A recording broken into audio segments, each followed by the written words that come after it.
to the Quiet Warrior Show, where we help top leaders find their pathway to incredible success and a lifetime of happiness. Here is your host, Tom Dutta, the Quiet Warrior. Well, welcome to the Quiet Warrior Show. My name is Tom Dutta. I am the Quiet Warrior. I'm excited to have on my show today Mr. Jeff McManus. Hey, Jeff, welcome to the show. Hey, thanks for having me, Tom. Hey, it's a blessing to have you on. You know what? We were just chatting offline. You're calling in from Oxford, Mississippi. I love that. I'm up here in Vancouver, British Columbia. So let's get rolling. I mean, this show is all about you, Jeff, and I wanted to turn it to you first. Tell us a bit about yourself.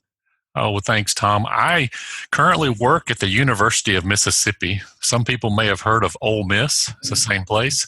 And I do the landscaping here. I oversee it. I'm the director. But what I really do besides grow plants is I love to grow people. And so I enjoy cultivating the wishes and the dreams and the desires of people to be the best they can be. And so what I really get excited about is watching our people be successful. And that's the fun part to me. I think I could do that in any industry, but I'm in the plant growing world, and my best claim to fame is I'm the husband of Suzanne McManus and the father of Sam, Nathan, Josh, and Mark. That's what I'm really good at.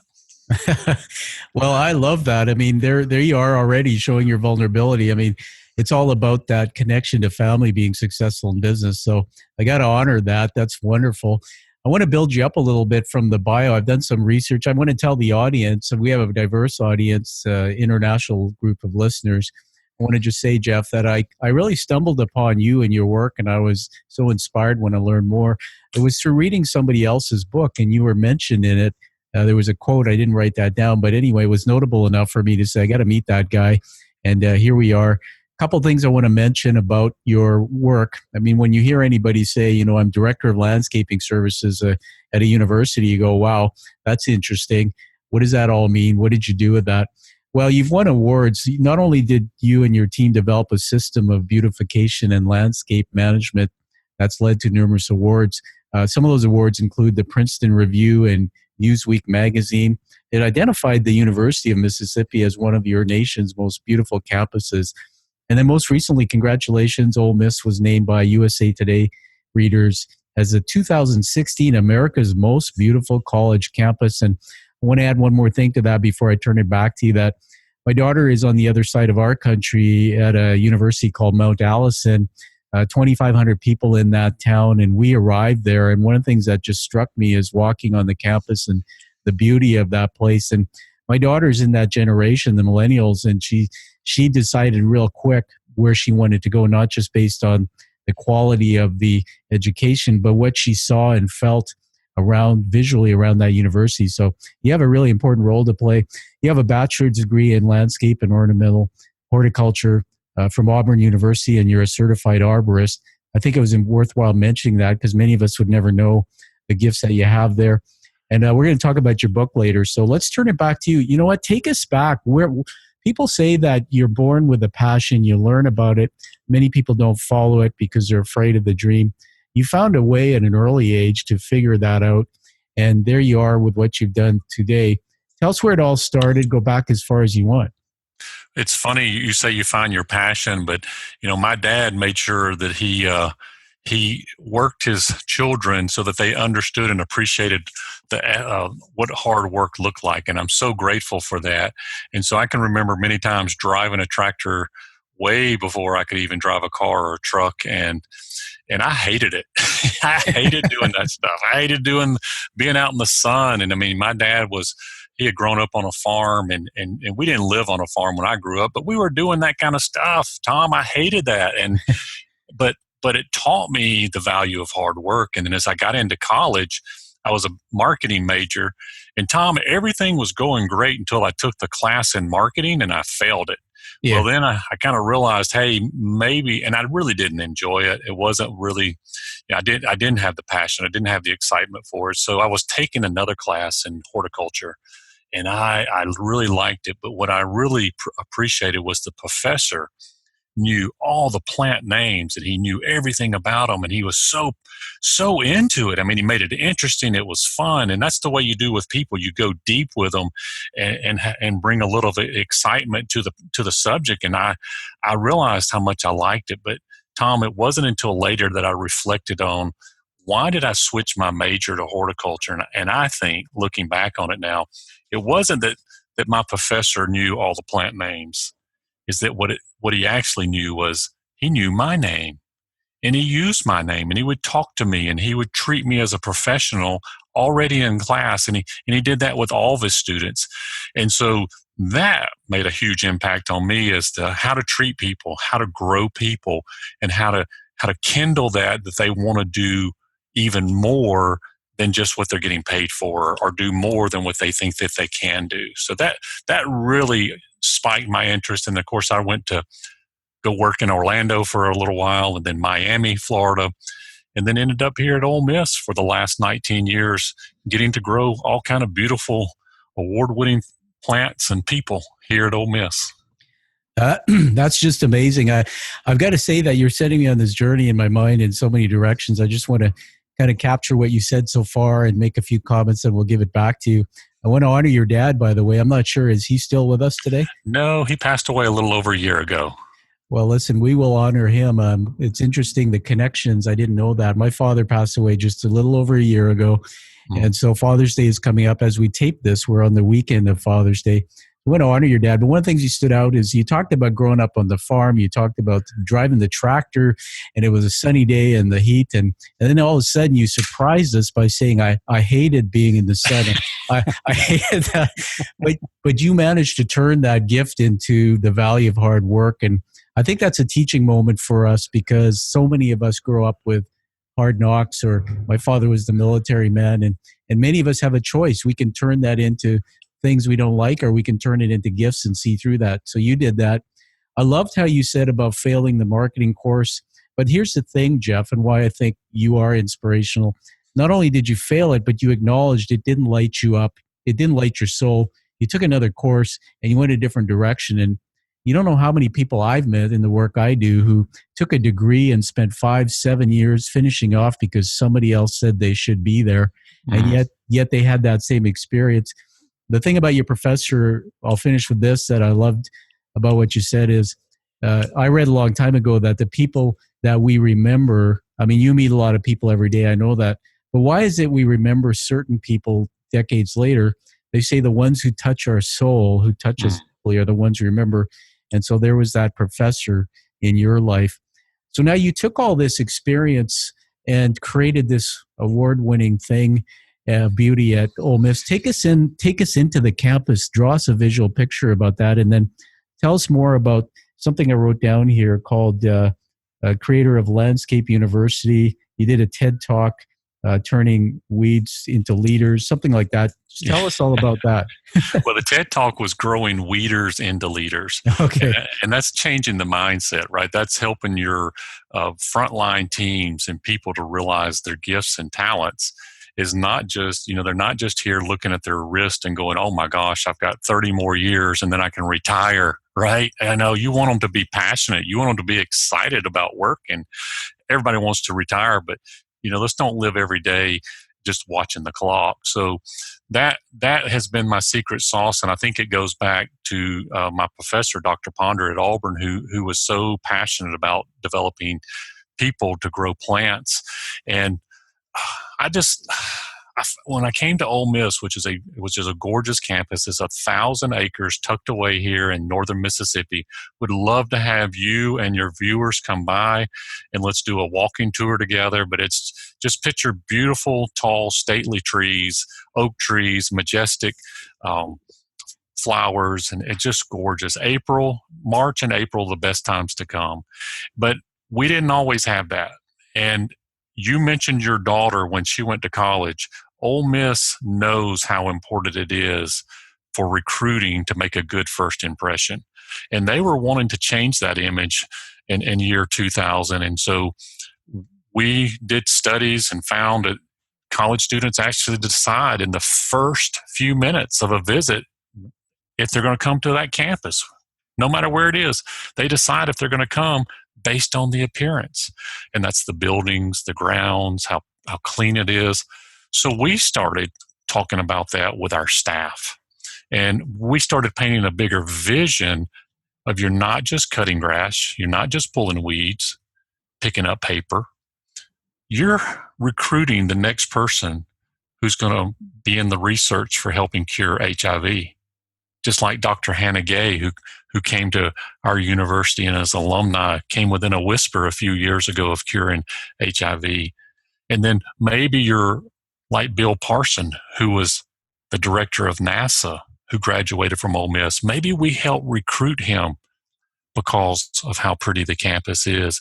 And in a small way, Tom, maybe our staff had a little bit to do with helping the bigger picture of these people doing great things. So we painted this bigger vision. We look to intrinsically motivate our staff to show them that their work really matters. And so that's been our secret to be able to do as much as we have with as few of people as we have. And so to get that buy-in, that excitement and desire has been one of what I love doing. And now I'm getting to do it with other companies as well. So it's a lot of fun. Well, that's fantastic. I think back to my early years with my father. My father was a gardener.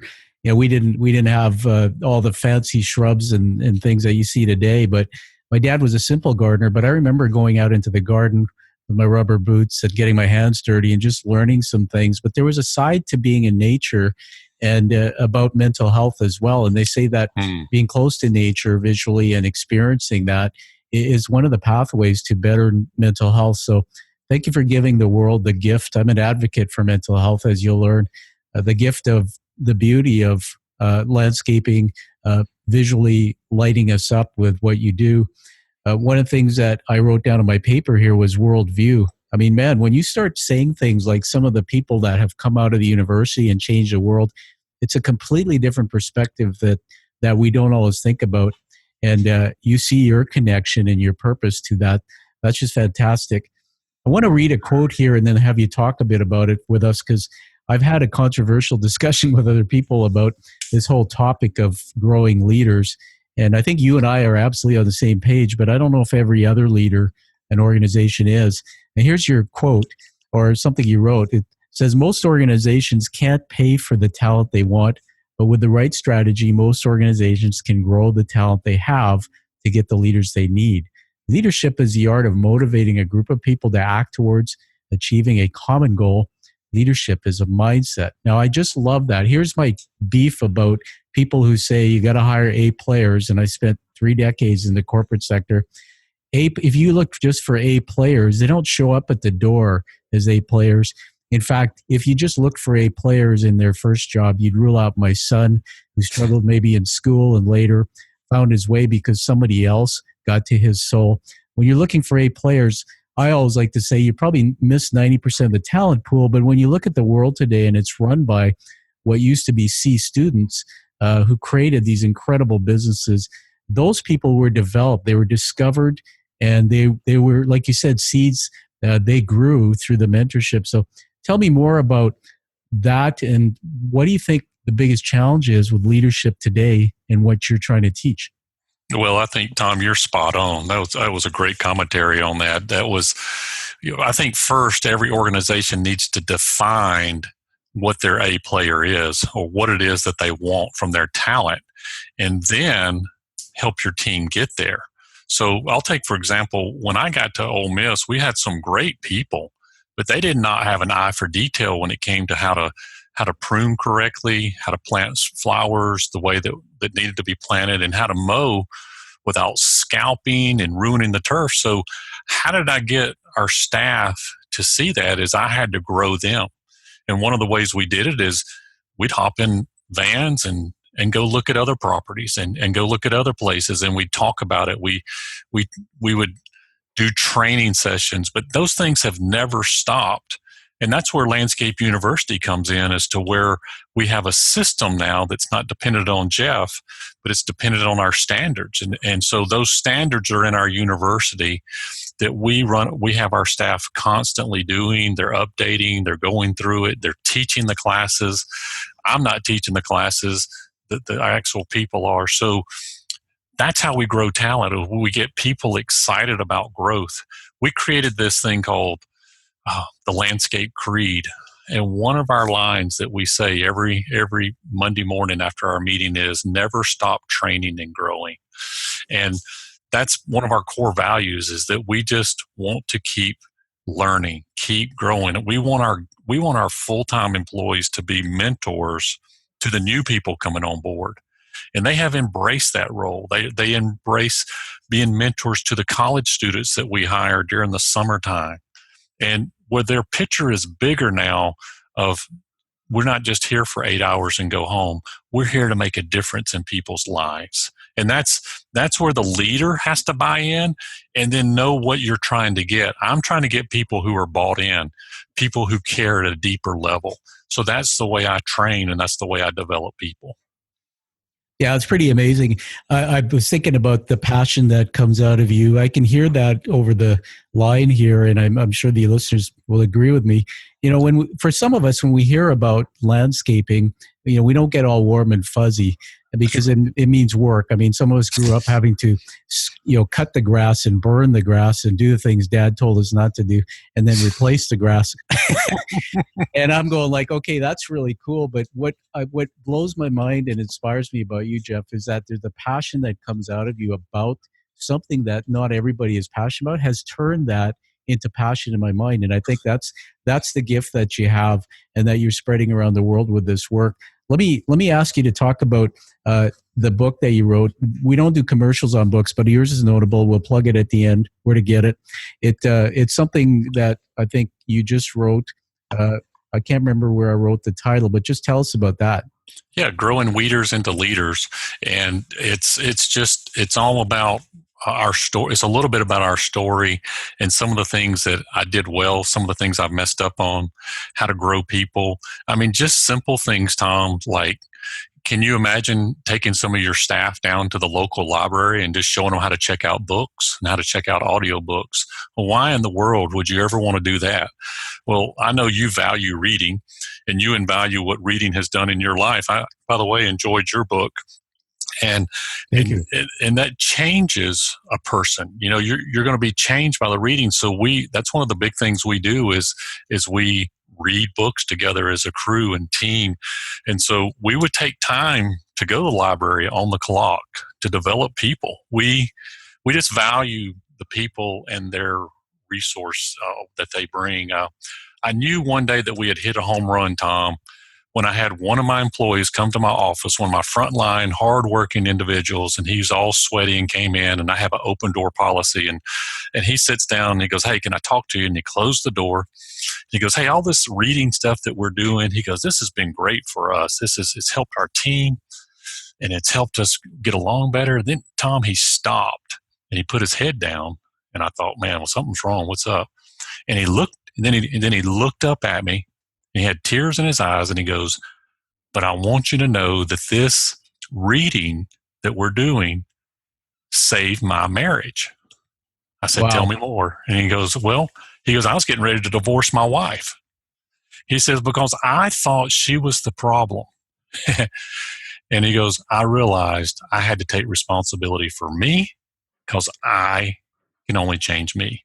And that was mind-blowing, because the new awareness that reading can do, and exposing our teams to good thinking, you know, TEDx talks and different speakers, they don't do this on their own. So we take the time to do it here at work, and people say, "Well, I don't have time to do that." I said, "Buddy, I know what you mean. I don't either."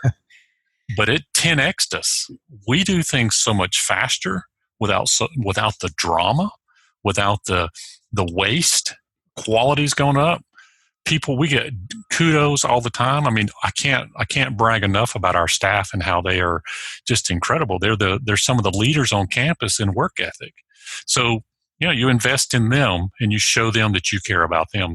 And I'm not a big touchy, warm, fuzzy kind of guy. I don't go around my arm around people and, hey, how you doing? But I do care about them. I don't know if that makes sense. So.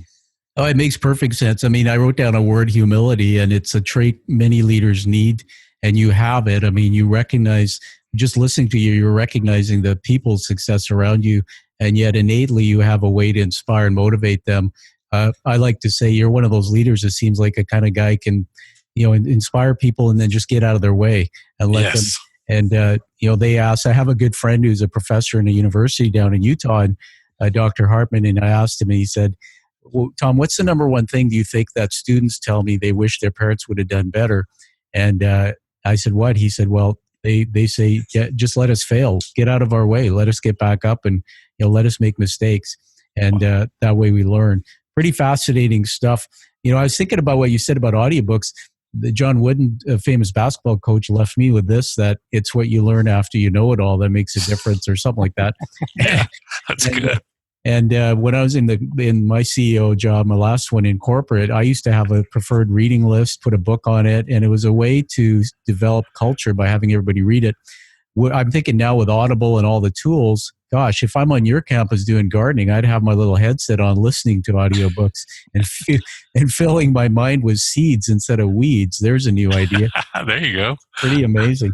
I want to ask you a fairly deep question. I know I'm going to be unfair, and we may have to have you back talk more detail, but giving me your first thoughts on this, because I think about this because of my life story and so many I meet in the universities and colleges, the people who are going to run the world, that there's a lot of kids who are going through universities today that will become leaders that come from difficult, marginalized childhoods, difficult backgrounds. Maybe they don't have a father. And to quote a phrase, they come into the world, broken, of no fault of their own. They go sometimes on some of the campuses. I know in Canada we have this issue. There's things like bullying and the pressure of having to compete at a high level with international students. When my daughter got in 98%, to me, when I was in school, I would have gone, yeah. Today, it's like it's not 100%.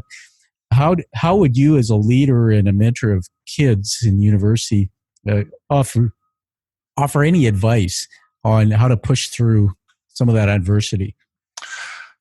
Wow, that's a big question. I think the first thing, as you were saying that, the first thing for me is if we don't accept it, if we don't accept where we are right now and embrace it, and then even be grateful for it, then it's going to really be hard for us to take that next step, because we get trapped in blame.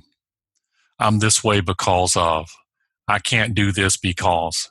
And instead we realize that even though we went through some really hard times, we are where we are, and we are because of those experiences, and be grateful for them. I mean, I can't say that, I didn't come from an abusive situation, but I never appreciated getting up early to go out and work.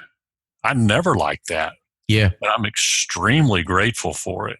I didn't like my dad checking on me to see or having restrictions on times to come in at night, but I am glad that he cared. And so I like what Darren Harding says, is he talks about his dad in his book, how tough he was on him and how rigorous he was. He goes, but he's grateful for that. He's just grateful, embraces it, and now moves forward with it. And just, to me, that's part of it, is be grateful and move forward and become a better person for it. That's pretty amazing. I just pulled up on my phone while you were talking something I read, and you made a connection to it. The University of British Columbia, our president, Dr. Santa Ono, it's funny, I had breakfast once at a gathering and he was speaking, and my daughter said, "Where are you going, Dad?" I said, "I'm going to have breakfast with Santa." No, but seriously, he presided over the closing ceremonies of their graduating class this year, and he published this on LinkedIn. I'll send you a copy.